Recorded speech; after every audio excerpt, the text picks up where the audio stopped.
Hi friends, मैं पूनम। आज जो है वट सावित्री का व्रत है और मैंने वट सावित्री का पूजा किया है, इसीलिए मैं आज सिंदूर लगाई हूँ। मैं आपसे सिर्फ इतना कहना चाहती हूँ कि ये पूजा मैं 5 साल से कर रही हूँ और ये उत्तर प्रदेश और बिहार में शायद हर घर में ही किया जाता है। हर घर की औरत ये पूजा करती है और ये अपने पति के लिए, लंबी उम्र के लिए किया जाता है और बहुत ही सिंपल ये पूजा का विधि है जो आप कोई भी औरत जो इसे शुरू करना चाहती है उसके लिए उसे कोई टेंशन लेने की ज़रूरत नहीं, क्योंकि ये बहुत अलग अलग तरीके से मनाया जाता है। या तो आप उसे पूजा कर आप पूरा निर्जला व्रत रख सकती है, या तो आप पूजा करके फलाहारी कर सकती है, और बहुत सारी लेडीज़ तो शायद पूजा करके खाना वाना भी खा लेती हैं। सबके अपने अपने श्रद्धा है, सब अपने हिसाब से आपकी पूजा कर सकती है। इसमें कोई बाउंड्रीज़ नहीं है कि नहीं आपको भूखा ही रहना पड़ेगा। तो फिर मैं इसे 5 साल से कर रही हूँ और मैं जो है वो पूजा करने के बाद मैं फलाहारी कर लेती हूँ। मैं जूस वगैरह, फल वगैरह खा लेती हूँ। मैं पूरा फास्ट नहीं रखती और ये आपके ऊपर डिपेंड करता है कि आप उसे कैसे करना चाहते हैं। कोई भी पूजा आपके ऊपर डिपेंड करता है कि आप उसे मतलब पूरा उपवास करके रखना चाहते हैं या उसमें फल खा लेते हैं। आप अपनी बॉडी के हिसाब से कोई भी पूजा कर सकते हैं। इस पूजे के लिए आप बरगद का पेड़ बहुत मस्ट है, क्योंकि बरगद के पेड़ में ही पूजा होती है। आपको पंखा चाहिए होता है और आप पंखा के ऊपर आप जो है आप हल्दी और सिंदूर से उसमें टीका करती हैं और उसके बाद आपको 5 बरगद का पत्ता लगता है और आप 5 जो है पान का पत्ता ले सकती हैं। उसमें 5 आप जो है सुपारी ले सकती हैं। उसके बाद आप अपनी इच्छा अनुसार कोई भी फल उसमें डाल सकती हैं। अगर आपको 1 डालना है आप 1 डालिए, आपको 5 डालना है 5 डालिए, ये आपके ऊपर डिपेंड करता है।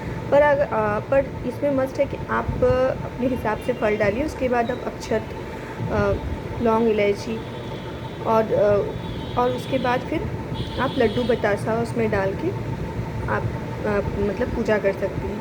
ये है कि आपको ना इसमें श्रृंगार का सामान देना पड़ता है, जैसे आप चूड़ी, टिकली, बिंदी, कपड़ा, आप जो भी आप श्रृंगार आप अपने यूज करती हैं वो सारा सामान आपको देना है। वो भी आपके इच्छा अनुसार है, ऐसा नहीं कि आपको देना ही देना है। और उसके बाद आप जो है जब पूजा करने जाए तो अपना सिंघाड़ी ज़रूर लेकर जाएं। आपको शादी के समय जो सिंदूर जिस पे डाल के देते हैं वो हर जगह का अलग अलग होता है, किसी का गोल होता है, किसी का लंबा होता है। तो अब जिसका भी जैसा है, पर वो आप मतलब उस पेड़ के सामने रखते हैं, क्योंकि कहा जाता है कि वो जो सिंघाड़ी होता है वो बहुत इम्पोर्टेंट होता है किसी भी औरत के लिए। और वो जो है उस ज़रूर जो है मतलब रहना चाहिए वहाँ पे। बाकी आप अपने हिसाब से उसे पूजा कर सकती है, कोई दिक्कत नहीं है, कोई परेशानी नहीं है। और उसके बाद अपना मन्नत मांग सकती हैं। उसके बाद उसमें फेरे लगते हैं 7 या 5, आप वो भी अपने हिसाब से आप 7 फेरे लगाइए, 5 फेरे लगाइए। और उसके बाद फिर आपको गले मिलना है, बरगद के पेड़ को आपको गले मिलना है और उसके बाद आपका पूजा समाप्त हो जाता है वहाँ पेड़ पे। उसके बाद आप घर आती हैं। जो पंखा जो आप रखती हैं उस पंखे से आपको अपने हस्बैंड या अपने पति को होकना होता है, उसमें थोड़ा सा पानी डालना होता है और पंखे को से हवा करना होता है। पति को आपको आरती उतारनी होती है, उनको टीका लगाना होता है, उनके पैर धोने होते हैं और उनके बाद उन पंखों से उनकी हवा की जाती है, उनकी आरती होती है और उन्हें प्रसाद दिया जाता है। ये बहुत ही सिंपल सा पूजा है, पर इसकी मान्यताएं बहुत है। कहा जाता है कि सावित्री ने भी ये व्रत किया था और जिसकी वजह से उसने सत्यवान की जान बचाई थी। तो आप ज़रूर मैं तो करती हूँ इस व्रत को और मुझे इसमें बहुत श्रद्धा भी है। बस मैं इतना ही कहना चाहती थी। Thank you for watching. Bye.